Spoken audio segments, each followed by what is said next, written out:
UNC's election petition matter has been thrown out by Justice Miradina Mora this afternoon at the Hall of Justice in Port of Spain. The UNC was seeking to have the court declare null and void the September 7th election results in 5 constituencies after it claimed the EBC had acted illegally by granting an additional hour for voting in Trinidad due to bad weather. Our correspondent Peter Christopher was at the court and explains the judge's ruling.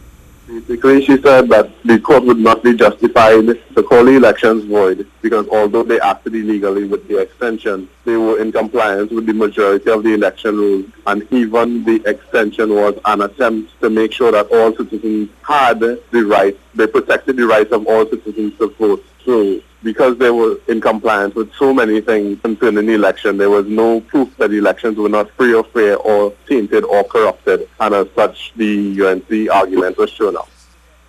Thank you, Peter. 5 of Trinidad and Tobago's deserving nationals will be heading to Cuba in the near future after being selected for full medical scholarships by the country's government. The number represents 4 undergraduate students and 1 postgraduate student. During the signing ceremony in Port of Spain today, Minister of Education Anthony Garcia congratulated the students on their achievement, saying the opportunity will not only boost our local healthcare sector, but also enforce the need for bilateral relationships throughout the region. He highlighted Trinidad and Tobago has maintained a good relationship with Cuba. It's more than a period of 46 years, I am told. And during that time, our citizens and citizens of Cuba have been moving to and fro across the both territories. Cuba is known worldwide for its exceptional medical sciences program, reflective of that country's production of some of the world's most experienced medical officials. World Photography Day is today and is aimed at inspiring photographers across the world to share a single photo with the world. August 19, 1839 was selected as the World Photo Day based on historical events, the daguerreotype, as the first practical photographic process. The purchase and release of the patent by the French government, however, the daguerreotype wasn't the first photographic picture. Joseph Nicephore Niepcephore captured the first photo in 1826 using heliography, and the photo was known as View from the Window at Le Gras. Ryan Lochte has issued an apology on social media for his behavior after a night out in Rio ended with the 12 times Olympic medalist making false accusations of being held up at gunpoint. In a statement issued on the athlete's Twitter account, Lochte said, quote, "It's traumatic to be out late with your friends in a foreign country and to have a stranger point a gun at you and demand money to let you leave," unquote.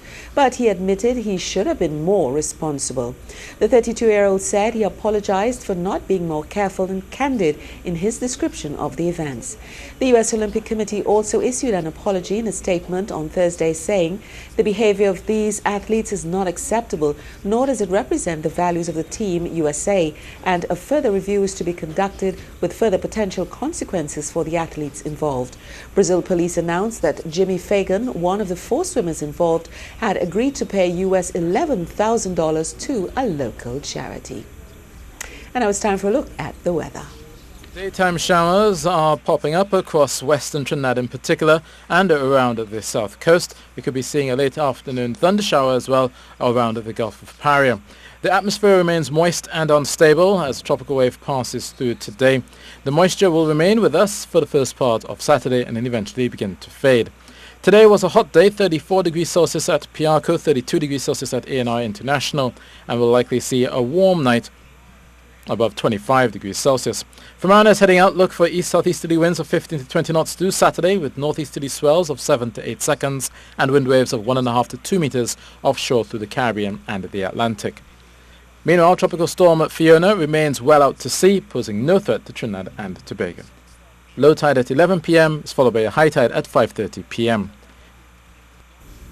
Thanks a lot, Ian, and that brings us to the end of our C News report. C News, powered by our team of journalists and producers across the Republic and the region, on television, radio and online. C News, your news.